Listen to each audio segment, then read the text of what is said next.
감사합니다.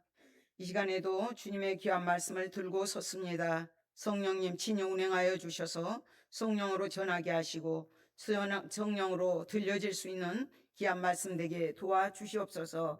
감사드림의 소리또 이름으로 기도드립니다. 아멘. 지난번에도 이스라엘 백성들이 원망과 불평함으로 가나안에 들어가지 못하고 갈렙과 여호수아만 2세대들을 들어갔다고 말씀을 드렸습니다.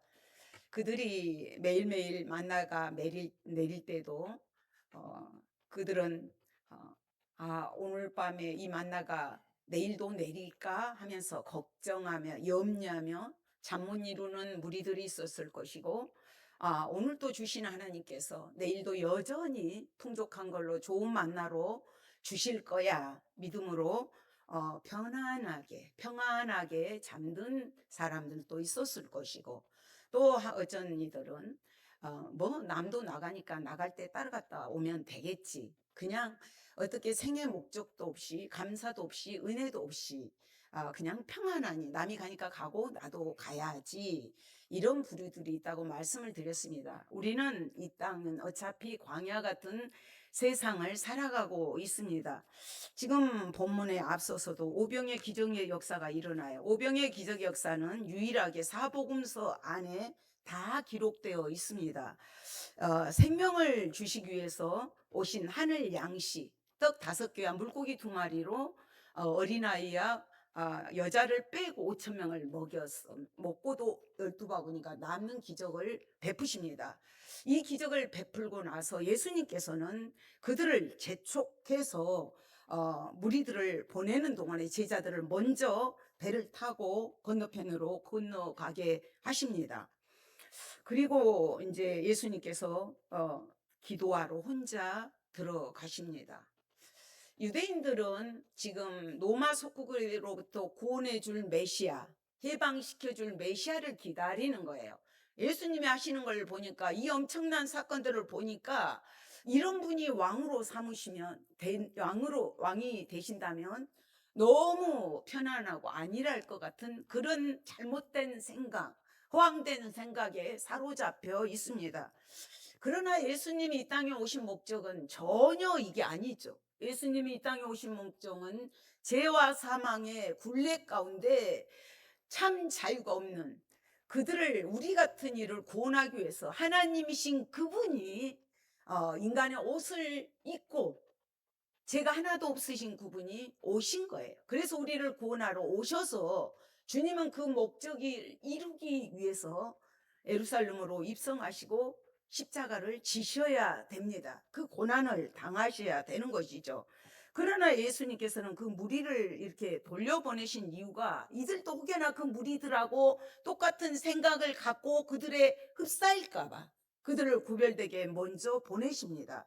그리고 예수님은 그들은 예수 그리스도를 정치적인 메시아로 생각하지 않게 하기 위해서 보내셨습니다. 동요되지 않게 하신 거죠.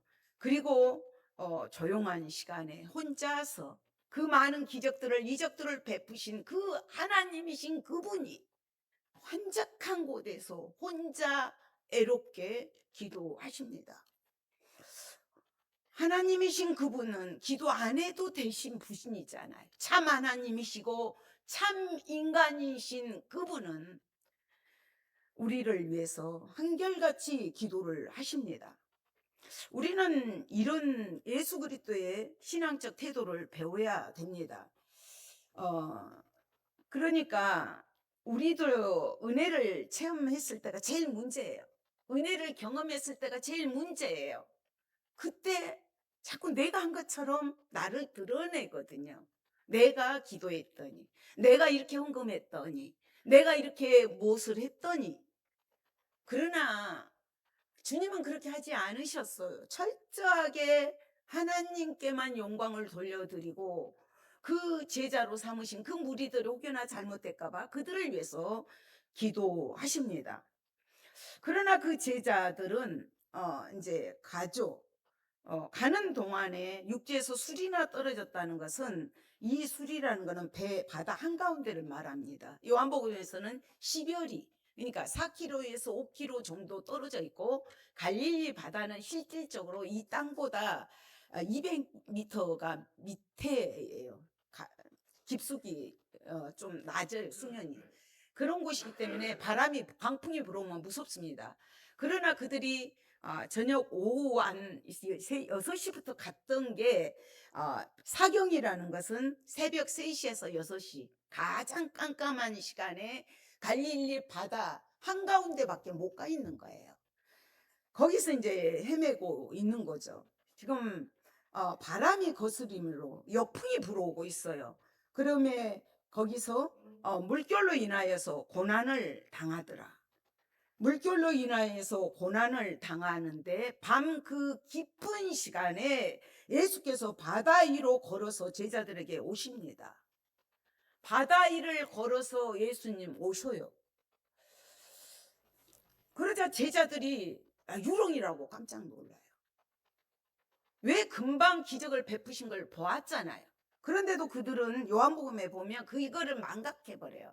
우리 인생들은 그렇게 망각을 자주 합니다. 그래서 지난주에도 광야에서 그 은혜를 기억하라는 거예요. 그 은혜를 너희로 하여금 교만하지 않게 하기 위해서 그런 고난을 주시고, 너희로 하여금 하나님이 계신가 알게 하기 위해서 그렇게 시험하신 거라고 말씀을 드렸습니다.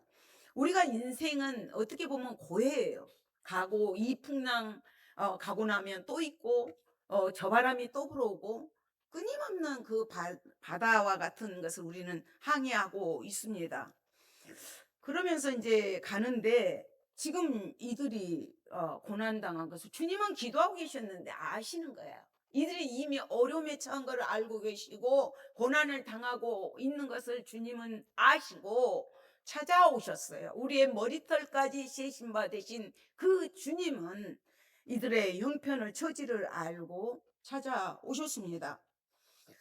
그런데 놀라운 그 오병의 역사를 베푸신 거를 그들이 직접 경험을 하고 체험을 했는데도 정녕 예수님이 오시니까 유령이라고 하고 있거든요. 아무리 우리가 예수님 때문에 경험하고 체험한다 할지라도 그 은혜를 우리가 기억하지 못한다면 이런 제자들처럼 유령으로 잘못 보기가 쉽습니다. 그러니까 무서워하고 소리를 질러요. 주님은 우리 형편 처지를 아시고 이 고난의 현장을 뚫고 직접 찾아오셨거든요. 그런데 제자들은 정녕 주님이 오시니까 기뻐해야 되는데 유령이라고 오히려 두려워하고 무섭고 떨고 있거든요. 믿음 생활을 헤쳐나가는 데는 오직 믿음입니다. 믿음이 없이는 주님을 기쁘시게 해드릴 수가 없어요. 광야 같은 길을 가면서도 그 믿음을 요구하신 분은 하나님이시고, 우리 역시도 이 땅을 살아가면서 믿음이 없으면 염려하고 근심할 수밖에 없어요. 그래서 예수님은 바다 위로 걸어오셨다. 바다 위로 걸어오셨다는 것은 그분은 요한복음에 보면 말씀으로 천지를 창조하신 하나님이셔요. 그분은 모든 것들을 다스리신 분이에요. 보리떡 5개와 물고기 2마리로 5,000명을 먹이고도 남았는데 그 바다에 걸으신 게 뭐가 문제가 되겠습니까? 무에서 유를 창조하신 그분이 이건 문제가 하나도 안 되거든요. 그분은 창조주예요. 모든 것을 창조하신 그분이 없이 된 것은 하나도 없습니다. 그분은 태초에 말씀이 계시니라. 그 말씀이 곧 예수님이셔요. 그 예수님이 하나님과 함께 계셨고, 그 예수님은 천지를 창조하셨고 통치하고 다스리시는 그런 분이십니다. 그 제자들의 어려운 형편처지 다 아시고 찾아오셨는데도 오히려 이들은 벌벌 떨면서 유령이라고 소리를 지릅니다. 어떨 때 이렇게 두려워하게 됩니까? 믿음이 떨어지면 두려워하게 됐어요. 예수님을 떠나면 두려워하게 됐어요. 무서워하고 의심하게 되고, 또 예수님을 떠나면, 믿음이 떠나면 두려워하고 무서워하고 의심하게 돼요. 그게 여전히 따라오게 되어 있거든요. 그랬을 때 주님께서 예수께서 즉시 이르시되 안심하라. 나니 두려워 말라. 나다. 스스로 계신 분. 모세에게 말씀하셨던 것처럼 나는 스스로 있는 자다. 두려워하지 말라. 말씀하십니다. 그렇다면 어떨 때 우리가 두려워하게 되나요? 늘 죽음과 연관이 되는 거죠. 죽을까봐 두려워하고. 그래서 이제 제자들도 책망을 듣는데 이들이 예수님으로부터 믿음이 작은 자라고 책망받은 적이 언제냐면 마태복음 6장에서 오늘 있다가 없어지는 아궁이에 던져지는 들풀도 하나님이 먹이고 입힌다고 그러셨어요. 그러나 그들은 맨날 무엇을 먹을까 입을까 염려하고 근심하는 거예요. 그럴 때 믿음이 작은 자들아, 하물며 너희일까 보냐? 너희가 들풀만 또 못하겠니? 너희가 저 백합화만 또 못하겠니? 내가 너희를 먹이고 입히는데 어떻게 너희들은 믿음이 작은 자들아 책망을 하십니다. 또 마태복음 8장에서도 예수님이 같이 가는데도 바람이 불고 바다가 치니까 막 두려워 벌벌 떨어요. 그랬을 때 예수님께서 바다와 바람을 꾸짖을 때 잔잔하게 됩니다. 그래놓고 제자들에게 죽음 앞에서 두려워한 그들에게 믿음이 작은 자들아 어찌하여 무서워하느냐 믿음이 작은 자들아 하시면서 책망을 하십니다. 또 마태복음 16장에 가면 이들이 그 주님의 모든 그 은혜들을 기적을 베푸시고 이런 은혜를 베푸셨는데도 망각을 해버려요. 그랬을 때 믿음이 작은 자라고 책망을 하십니다. 오늘 본문에서도 이들이 주님의 그 모든 것들을 잃어버리고 유령으로 착각했을 때 베드로는 즉시 딱 그러는 거죠. 주여 만일 주님이시거든 나를 명하사 무리로 오라 하소서. 오라. 주님이시라면 나를 오라고 명령하세요. 근데 주님께서 오라 그러셔요. 그랬을 때 베드로가 그렇게 두려워서 벌벌 떨던 그가 주님을 보고 주님의 말씀을 듣고 나서 그대로 행해요. 바다를 걸어요. 주님께 시선을 집중하고 주님만 바라볼 때는 걸어가는 거예요. 그런데 바다를 보고 물을 보고 환경을 보고 모든 걸 보니까 빠져들어가는 거예요. 그랬을 때 이제 구원해 달라고 베드로가 소리치는 내용입니다. 내려서 물 위로 걸어서 예수께로 갑니다. 바람을 보고 무서워 빠져가는지라 소리질러 이르되 주여 나를 구원하소서. 그랬을 때 예수님께서 즉시 손을 내밀어서 그를 붙잡아 주십니다. 믿음이 작은 자요 왜 의심하였느냐. 믿음이 떨어지게 되면 의심하게 돼요. 믿음은 믿어지는 믿음, 말씀대로 되어지는 것을 믿습니다.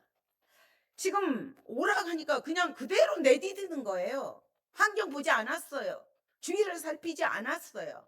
그냥 주님만 보고 주님의 말씀이 딱 들려지니까 그대로 행한 거거든요. 우리가 이런 것들은 주목해야 됩니다. 오직 주님의 말씀만을 듣고 폭풍이 치고 있는 바다 위를 뛰어내렸던 베드로처럼 믿음이라는 것은 바로 그런 것입니다. 바랄 수 없는 중에 바라고 믿을 수 없는 중에 믿고 그 믿음을 구체적으로 행동으로 옮기는 것을 믿음이라 그래요. 누가 그렇게 했어요? 아브라함이 그랬잖아요. 믿음의 조상 아브라함이 창세기 22장에서 그렇게 합니다. 100세에 낳은 아들을 바치라 그러잖아요. 그래서 나무랑 준비해서 종들하고 가죠. 가면서 종들에게 하는 말이 그거예요. 너희는 나귀와 함께 여기서 기다리라. 내가 아이와 함께 저기 가서 예배하고 우리가 너희에게로 돌아오리라 그래요. 너희는 여기서 기다려라.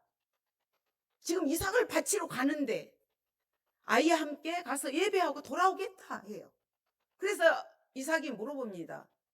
아버지, 번제할 나무는 있는데 번제할 어린 양은 어디 있습니까? 하나님이 친히 준비하실 거다.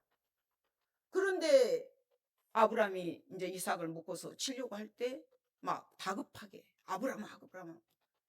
그래서 보니까 그 가시덤불이 있는데 순양이 걸려 있어서 그걸로 번제를 드립니다.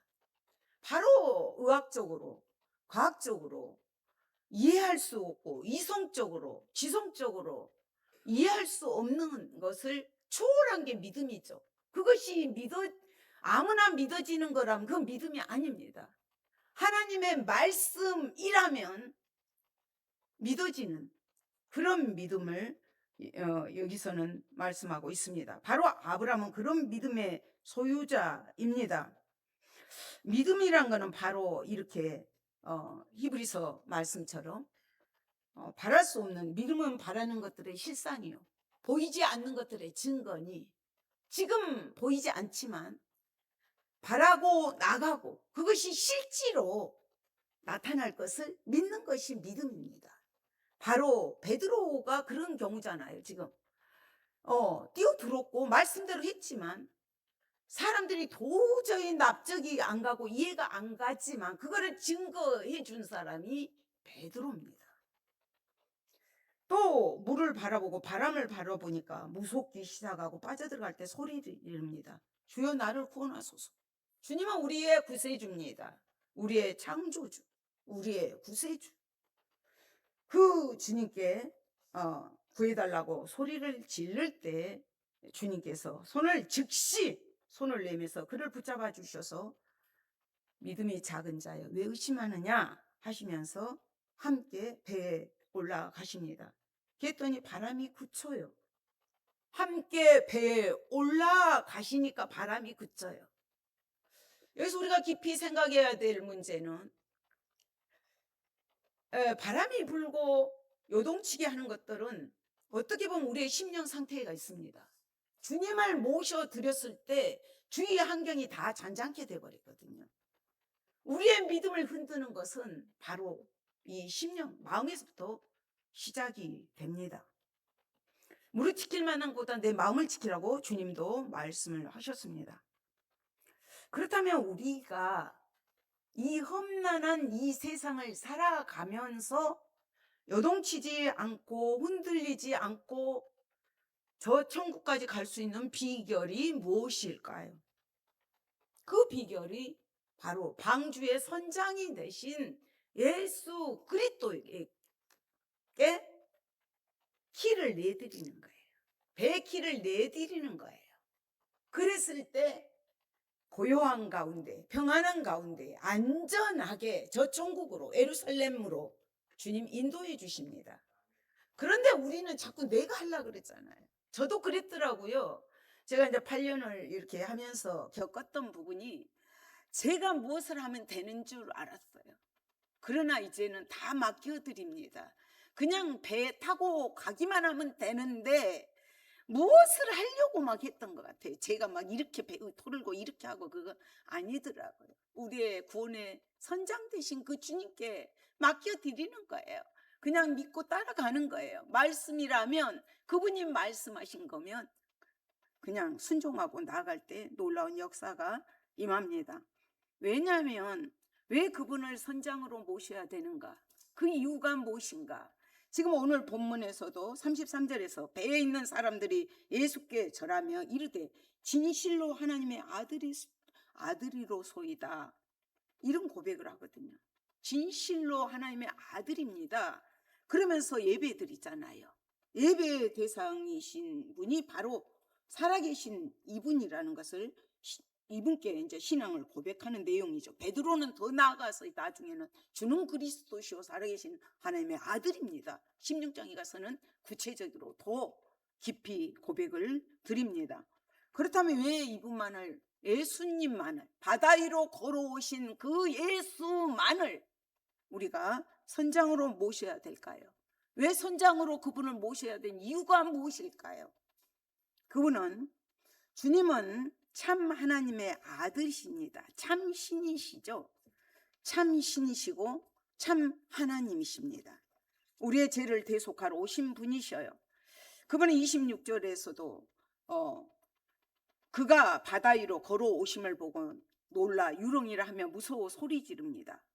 그러나 그분은 바다 위로 걸어서 제자들에게 오셔요. 바다가 되든 뭐가 되든 주님은 다 창조자시기 때문에 하실 수 있는 분이라는 거죠. 그래서 그분은 참 하나님, 참 신, 참 하나님이시기 때문에 모든 것들을 하실 수가 있습니다. 그분은 하나님의 아들이라는 것을 또 증거하십니다. 그래서 그분은 오병의 기적만이 아니라 또 물 위에 걷는 사건, 또 병든 자 가는 곳마다 고쳐주신 이런 사건들을 보면서 그분이 참 신이구나, 참 하나님의 아들이시구나, 우리는 그분을 믿을만 합니다. 그러나 그들은 유령으로 착각했던 게 뭐냐면 저희가 그 떡 떼시던 일을 깨닫지 못하고 도리어 마음이 둔하여졌다. 그런 기적 이적을 보고도 마음이 둔해져 버리면 잊어버려요. 그래서 우리는 늘 그분의 은혜를 기억하려고 노력을 해야 됩니다. 그 주님의 은혜를, 기적들을, 이적들을 우리가 늘 경험하고 잊지 않을 때, 기억할 때 그 은혜와 함께 우리가 갈 수가 있습니다. 인생의 모든 문제를 해결하지 못한 문제가 하나도 없어요. 그분은. 그렇기 때문에 그분께 맡겨야 됩니다. 참 하나님의 아들이시고 전능하신 하나님이십니다. 우리가 그분을 붙들고 의지할 때 우리가 그 안전한 항구에 도달할 수가 있습니다. 오직 말씀, 아니 오늘 아침에 새벽에 이제 우리 장로님이랑 교회로 오는데 저는 몰랐어요. 선바위역을 딱 지나니까 서울특별시에 진입하였습니다 그러는 거예요. 근데 저는 양재에서만 지금도 살고 서초구에서 40년 이상을 살다 보니까 전번에도 뭐 저기 오죽헌인가 갔는데 서초구민 나오세요 그러니까 저도 모르게 거기가 줄 서고 있더라고요. 이게 습관이 그렇게 무서워요. 근데 이제 오늘 보니까 서울특별시 진입했습니다 그 소리를 들으면서 내비게이션이 참 제대로 가르쳐 주더라고요. 우리가 신앙생활하고 나가는데도 말씀은 내비게이션입니다. 조금만 잘못 가면 계속 유턴하십시오, 돌아오십시오 막 얘기하잖아요. 그래 말씀이더라고요. 말씀이신 그분 참 하나님이시고 참 신이시고 참 하나님의 아들로서 우리를 구원해 주신 창조주, 우리를 창조하신 창조주 구원자이십니다. 그리고 이제 주님만이 예수님만이 평안의 근원자예요. 평안을 줄 수 있는 분이요. 내가 주는 평강은 예수님 부활하셔서 제일 먼저 평안하냐 물어보거든요. 너에게 평강이 있을지어다. 그 평안은 세상이 줄 수도 없는, 알 수도 없는 평강을 주셔요. 지금 주님이 27절에서도 예수께서 즉시 안심하라, 난이 두려워 말아라, 난이 두려워 말아라, 나는 스스로 존재하는 자, 안심하라, 나는 요한이라, 그러니 두려워 말라, 이 의미가 있어요. 안심하라는 거죠. 그 주님이 평안의 근원지예요. 그리고 그 주님이 배에 딱 함께 오르시니까 바람이 그쳐버려요. 주님은 모든 것들을 주관하시는 분이지만 부활하셔서도 제일 먼저 평안이 있을지어다. 내가 주는 평강은 세상이 주는 평강과 다르다. 내가 세상을 이기었노라. 주님 말씀하셨어요. 우리가 세상을 이길 수 있습니다. 예수의 이름으로 이기면서 그 평안을 유지해 나갈 수가 있습니다. 그렇기 때문에 우리는 그 예수님으로 말미암아 평안을 이 땅에 사는 동안에 누릴 수가 있습니다. 우리는 인생 문제로 근심하고 걱정하고 이 제자들처럼 나날을 보냅니다. 그렇지만 주님은 참 평화의 왕이시고 평화의 근원이시고 우리들에게 안심하라, 내니 두려워 말라, 오늘도 말씀하고 계십니다. 요즘에는 너무 들려진 것들이 많다 보니까 하나님의 음성이 안 들려요. 그렇지 않아요? 지금도 여전히 말씀하고 계시거든요. 그 폭풍 가운데, 풍랑 가운데 이들이 죽을 것 같은 이런 상황에서 내니 안심하라, 두려워 말라, 주님 말씀하시거든요.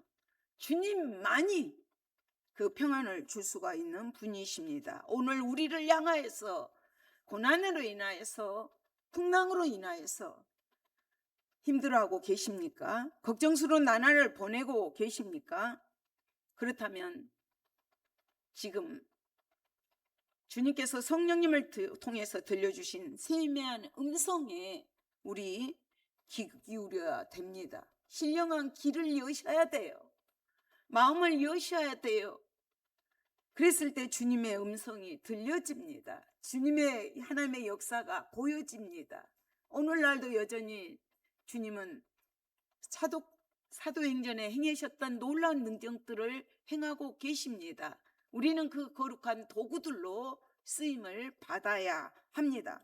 그러나 우리는 혹시라도 이 제자들은